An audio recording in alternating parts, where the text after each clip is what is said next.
C'est le cœur battant de la ville qui a été attaqué.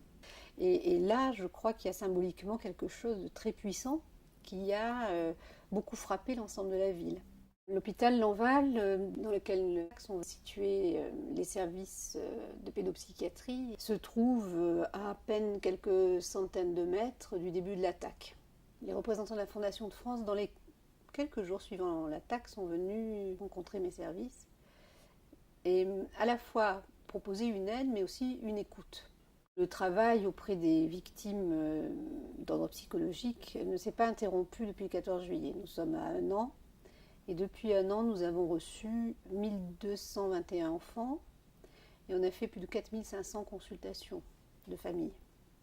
La Fondation de France a permis, en tous les cas, d'aider à financer les formations CUMP qui ont été réalisées dès le mois de septembre. Parce que ce qui s'est passé à Nice, c'est que les acteurs de terrain n'étaient pas préparés.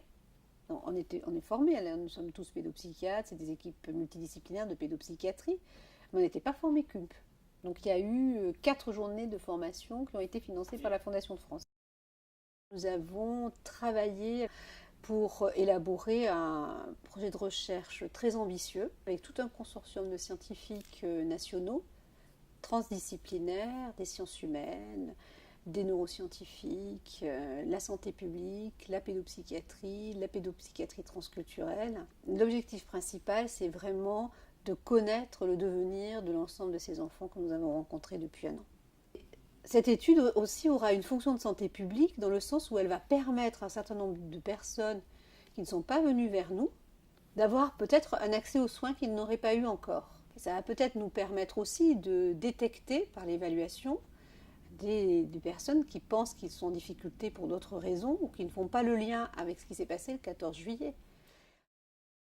Nous avons pu depuis 1 an créer des groupes thérapeutiques qui se tiennent tous les mardis après-midi, utilisant principalement des médiations sensorielles, musicothérapie, psychomotricité. Donc nous arrivons ici dans l'atelier musique que l'on a pu acheter grâce aux dons de la Fondation de France. Ce petit groupe de jeunes enfants se retrouve ici sur les tapis et ensuite les enfants choisissent les différents instruments. Alors vous avez un Dion Drummer qui était très important pour nous parce qu'il a des sons profonds, très apaisants pour les enfants et tous les enfants peuvent jouer autour. Vous avez une autre partie qui est une partie purement sensorielle et on a eu des choses très dures avec ce petit chemin qui nous paraît pour nous un petit jeu.